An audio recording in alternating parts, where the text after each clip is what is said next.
one knew that I was a sex addict until the company's team building exercise. I had forgotten to bring my medicine along for that night and was assigned to a tent with a male colleague. I was in tears as I climaxed right before his eyes, and now that there was no turning back, my impulses spiraled further away from control. Due to my addiction, my heart had been pounding the moment the supervisor came and told us we were staying the night at the hot springs. If I even had an instant of skin contact with a man, my libido would flare up in minor cases, and in worst cases, I would straight up get an orgasm. I had never told anyone because it was just so embarrassing, and when I was younger, I had presumed I'd simply get better once I was an adult.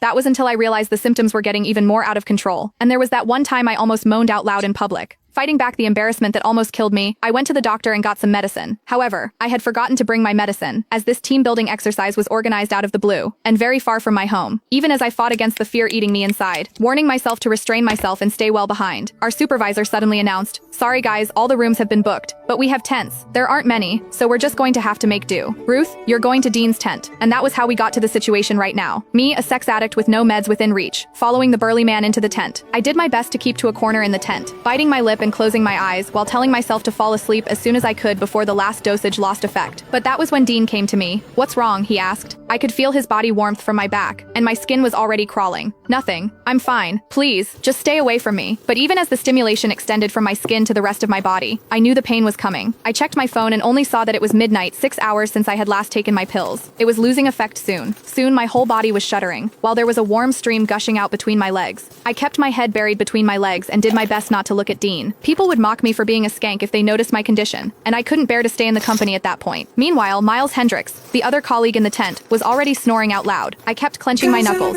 my own nails digging into my palm. The pain calmed me somewhat, and I told Dean, "Sorry, I'm not distancing myself. I'm just not feeling well." Never could I have expected Dean to move toward me without another word, reaching out with his large warm palm and pressing it over my forehead. Even as he held his palm steady, I found myself staring at his chest and nothing else. I could also see that distinct collarbone and chiseled chest under his shirt. I seemed to tighten at the very next second, and orgasmed amid my embarrassment, and the ensuing moan could barely be stifled. Worst of all, I was trembling even worse after I orgasmed, and Dean could clearly feel me shaking. "That's strange. Why are you so flushed? You don't even have a fever," he murmured, not giving up feeling my forehead and cheeks just then. I trembled even more and turned my face away, but it was the back of the tent right behind me. Having nowhere else to go, I clenched my jaw so I wouldn't moan again, even as I decided I couldn't stay in this sealed room when all I could smell was Dean. He wasn't a smoker, so his faint soapy and hormonal scent was especially recognizable. I could feel all the pores around my opening, as the orgasm left me painfully sensitive to everything. In the heat of the moment, I pushed Dean away and sent him stumbling backward, while I scrambled to crawl out of my tent, not caring that my skirt was short, exposing my wet panties right in front of his eyes.